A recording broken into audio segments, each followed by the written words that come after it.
today for the 9th edition of the Foscari Short Film Festival with Quentin Porte. I hope I pronounced it right, it was probably wrong. He's the film director of Dead Destiny, and we have a few questions to ask you. So number one is, how come you chose to produce a musical, and what do you think are the features of such a genre? Ok, alors, du coup, dans mon école qui s'appelle Satis, en film de fin d'études, on peut proposer des fictions, des documentaires ou ce qu'on appelle des ciné-concerts, donc des films qui vont être diffusés accompagnés par un orchestre. Okay, and when he's graduating, he has the choice to choose between different genres, and he can even make a film that can be projected while there's a concert. And he can make musicals, so they have already these options. Et du coup, donc, moi j'ai choisi de faire un film qui allait être accompagné par un orchestre, et quitte à faire un film qui soit musical, je me suis dit pourquoi pas tenter une comédie musicale. So because he chose to go for something musical, and he always wanted to try comedy, so he wanted to combine those two. Et pour moi, du coup, la comédie musicale le type de comédie musicale qui pourrait m'inspirer le plus, c'est pas forcément les comédies musicales avec des grandes scènes de danse, c'est plutôt les Disney en fait. Je trouve que les dessins animés Disney sont des comédies musicales où justement ils mêlent l'histoire et la musique et on passe de l'un à l'autre très facilement. Et pour moi, c'est ce qu'il y a de mieux en comédie musicale. So what interests him is more to merge between the story and the music, not to just do a movie about dancing and music. So he is also interested in the story. He wants the audience to understand at the end through music. Alright, so that was also a second question. So I've got it somewhere here, and it is about the interpretation. So do you think it is easy for the audience to give an interpretation to your short film? And if yes or no, okay. And what is this interpretation you'd like people to give? Je pense que dans le film, en fait, il y a plusieurs lectures.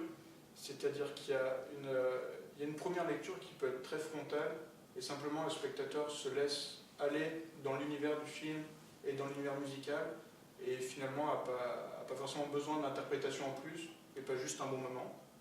So what he just said is that he's interested in the fact that in the first time they see the movie, it's interesting for them to just enjoy what is happening. So for him, it's not very crucial to understand the message behind the sceneries and the music.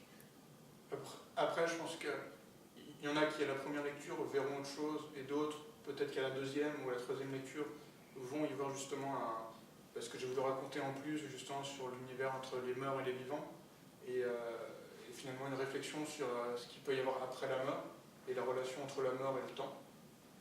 Alors, for the second time they will watch the movie, some will understand what is actually happening, and what's happening for him is this contrast between death and life, the dead ones and the living ones, and it's alright for people not to understand it at the end. Some do that from the second or the first time they see it, and others do not.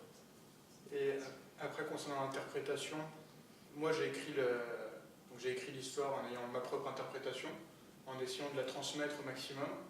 Je sais qu'en discutant avec l'équipe, donc principalement les acteurs, mais aussi d'autres membres de l'équipe, certains avaient d'autres visions. Et il m'arrive moi-même, maintenant, en force de regarder le film, de me dire, en fait, peut-être que je raconte autre chose, peut-être que le personnage est mort à un moment.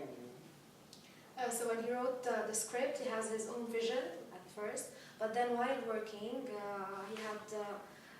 he got inspired by the actors while they were interpreting the roles and the crew, and he was open to other interpretation of his own philosophy, and now the more he watches it, the more he thinks that it can have other interpretations. Different interpretations, yeah, that's for sure. So I saw the movie, and one question, it is a personal question, and it is, so it has a weird soundtrack, I think. Not a soundtrack, but the sounds in the background are better with. And I was wondering if there was interpretation for these sounds, where the inspiration for these sounds came from. Because also at the beginning there's a difference, there's a contrast between what you see and what you actually hear. Il y a un exemple ou pas un exemple précis Can sur you quel give an film. example? So, like at the very beginning of the movie, of the film, there is kind of, I think, a creepy soundtrack, no, a creepy environment, whereas the soundtrack sounds very happy. Ouais, alors justement pour donc, le début du film, moi ce qui m'intéressait c'était de créer un univers où on ne sache pas vraiment où on va aller. On se dit ça va peut-être être un film d'horreur, ça va peut-être être un film, tout est possible. On prend la piste du film d'horreur avec les sons de l'ambiance, les grincements et compagnie. Mais la musique, rapidement, vient souligner tous ces effets de terreur en y apportant quelque chose de léger et qui amène finalement à la suite qui va être une comédie musicale plutôt joyeuse. Okay, because he wanted to combine horror and comedy, so this is why he picked song that can make it that can tend to be horror music, but it's kind of light, so it's light horror, it's not actually horror, and he wanted to integrate the comedy part in it. It was spooky, yeah. You managed to do that, I think. So last but not least is a question on the title of the film, which in English is Dead Destiny, and the question is if there is a reason for that, for the title, and where your inspiration comes from. Alors, le titre est assez compliqué en français et en anglais, donc évidemment le titre français est arrivé avant, et il y avait l'idée du coup d'une famille qui est destinée à mourir, et du coup sur le mot destinée on a rajouté le préfixe privatif DE en français, qui signifie ne pas être destiné. Du coup, la famille était destinée à mourir et elle va être dédestinée. Donc c'est un mot qu'on a créé pour le film qui n'existe pas. So the French title came in first, dédestiné, and the DE and the start of the word means less of it. So it's the contrary. So these people were destined, and now they are not destined. This is why it's Dead Destiny.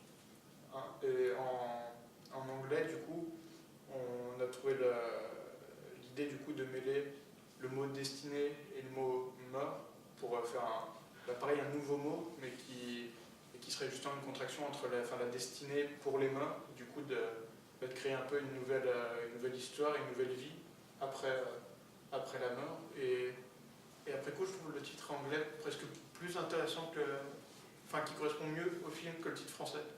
So in French, they created this word. This word is it's not made to express the